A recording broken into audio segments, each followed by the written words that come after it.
catch a cold if you go outside without your coat on? Do carrots help you see in the dark? If you eat an apple a day, will it keep the doctor away? Let's find out about these kind of health myths and lots more. Are they true or are they just a load of old codswallop? Let's start with the idea that you should drink 8 glasses of water a day. Is it true? Is it not true? It's not true, because it all depends on what else is going on. Actually, we get most of our water content from our food. So if you're having loads of like soups or food that contain a lot of water, you might need to drink less. If you're really hot or you're really active, you're going to need to drink more. If you've got diarrhea and vomiting, you're going to need to drink more. So the idea that there's a set amount that everybody needs to drink a day is nonsense. Your body is very good at telling you when you need drinks by making you thirsty. So listen to your body. If you're thirsty, have a drink. And that is pretty much all you need to worry about. Number 2, can you catch a cold by being cold? So you may have been told, don't go out without your coat on or don't go out with wet hair, you'll catch a cold. Another one that's nonsense, I'm afraid, because the common cold is caused by a virus called rhinovirus. And this is caught when you are near someone else who has the rhinovirus and you inhale the droplets into your nose. So if you are outside, you are actually going to have a reduced risk of transmission. We've all learnt this through COVID. So by being outside, whether or not you've got your coat on, whether or not you've got wet hair, actually reduces your risk of catching a cold. However, there is a caveat. There is a kernel of truth in it. Because once the rhinovirus is in your nose, once you've actually got it, it replicates much faster in cold, dry conditions. So if you have caught the cold and then you are cold, chances are you may become more unwell. So if you've got a cold, do keep yourself wrapped up nice and warm, and that might make you a bit better quicker. Bit of a gross one, this one. Number 3 is green mucus means you need antibiotics and you have a bacterial infection. I like to talk about this one because I very frequently discuss it with patients who are worried about their children's green snot, or maybe they're coughing up some nasty green stuff. And actually, this shows that your immune system is doing its job. And the green doesn't necessarily mean there's a bacterial infection. It could be the residue from the white blood cells that are there fighting off the infection. So just because you've got green snot or a bit of green coughing up stuff, it doesn't necessarily mean you've got bacterial infection and you need antibiotics. Chances are your immune system is getting the job done by itself. Number 4, now this one might be the most surprising. Are you ready? Sugar makes kids hyper.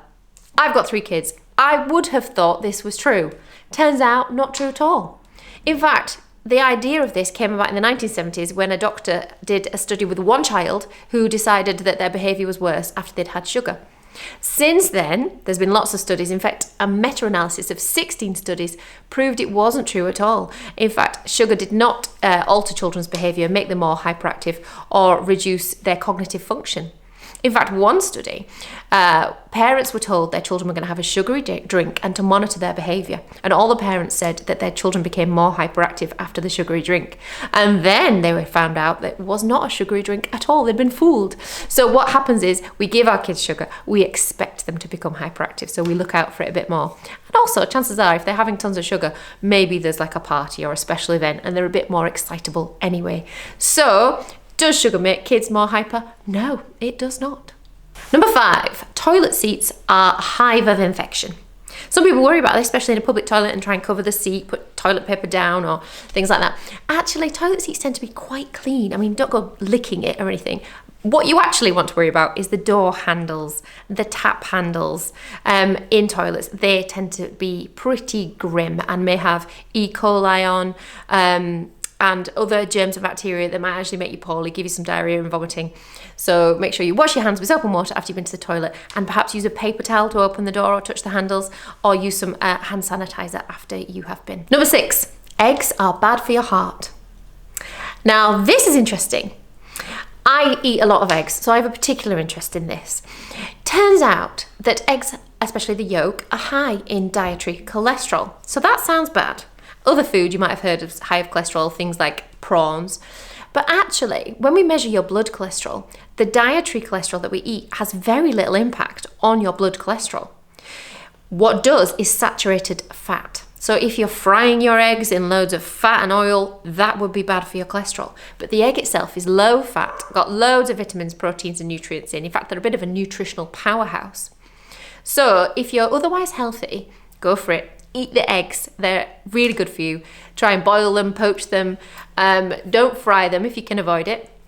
If you already have high cholesterol, it might be a good idea just to have about 3 to 4 eggs max a week. But otherwise, go crazy, eat the eggs. Okay, number 7. Some of you might have a habit of cracking your knuckles, and I'm sure you'll have been told by other people, don't do that, it'll give you arthritis. And actually, it's not true. You can crack your knuckles, it doesn't give you arthritis, doesn't damage the joints. The sound of the popping that you hear is bubbles popping within the synovial fluid, which is the fluid that lubricates the joints. As long as it's not painful and there's no swelling, it won't be causing joint damage. You can carry on cracking your knuckles and annoying your person sat next to you. Okay, number 8. You need to eat breakfast to be healthy. This is interesting. This one is a bit of a mixed myth or not myth. The evidence isn't quite clear. What we do think is that if you do miss breakfast, you're not necessarily going to eat more calories throughout the day. That also is a good idea not to eat breakfast straight away. If you think back to when we were hunter-gatherers, we used to have to go and forage for our breakfast. So our guts need maybe a bit of time to wake up. So perhaps try and wait 30 minutes, an hour before you start having breakfast. But if you're not a breakfast person, or perhaps you're trying intermittent fasting, then don't panic. It's okay. It doesn't make you healthier or unhealthier. So eat breakfast if you want. Obviously try and make healthy choices, but breakfast in itself doesn't make you healthy or not healthy. What about the 5-second rule?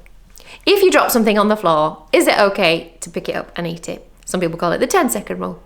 Well, I probably have done this. Definitely have done this.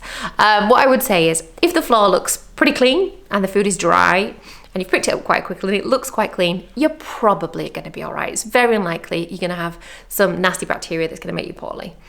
In fact, there's some evidence to say that, especially with children, having a bit of a mix of bacteria can be good for your gut health. So I would say, if it looks clean, give it a whirl. Probably be all right. Does eating cheese at bedtime give you nightmares?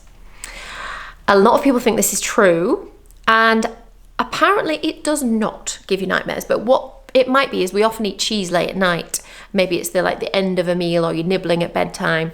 And it could be the fact that you're eating late at night, because apparently eating late at night can affect your brain waves and put you more at risk of having nightmares. In general, it is a bad idea to eat too soon before you go to bed, so try and leave it about 2 hours before you're going to bed to have your last bit of food, and that will help you sleep. Does an apple a day keep the doctor away? Oh, well, it's not that simple. There was a study that showed that people who did have an apple a day were less likely to visit their GP and less likely to require medications. Sounds good, right? Get your apples at the ready. But when they looked a little bit further into it, turned out the people having an apple a day were also making positive health choices in their life otherwise. And it isn't actually the apple that's making the difference, because being healthy is more than just one single food or one single activity. It's about your overall health. So if you're drinking alcohol like a fish, if you're smoking like a trooper, even if you have an apple a day, I'm afraid that's not going to be enough. So overall health choices are what matters. And finally, can carrots help you see in the dark, and are they good for your eyes? Now this one's a bit of a mixed one again. There's some truth in it. So carrots are full of beta carotene that gets converted into vitamin A in the body, which is really important to help keep your eyes healthy. So carrots are definitely good for your eye health. Can they help you see in the dark? Evidence is not as robust on this. And apparently this kind of rumour started in World War II propaganda, where the British airmen wanted the German bombers to think that they had been eating loads of carrots, so they'd be better off at shooting down the German bombers. Whether or not that's true seems slightly unlikely. I wonder whether the German bombers were really that terrified about the carrot story. But it's interesting nonetheless. So I hope you've learned something there. I hope you've found out a few health myths. Let me know if you've got any other ones you want to discuss. You could comment. And please do have a look out for some of my other videos giving lots of doctor's advice. Thanks so much. See you in my next video. Bye-bye.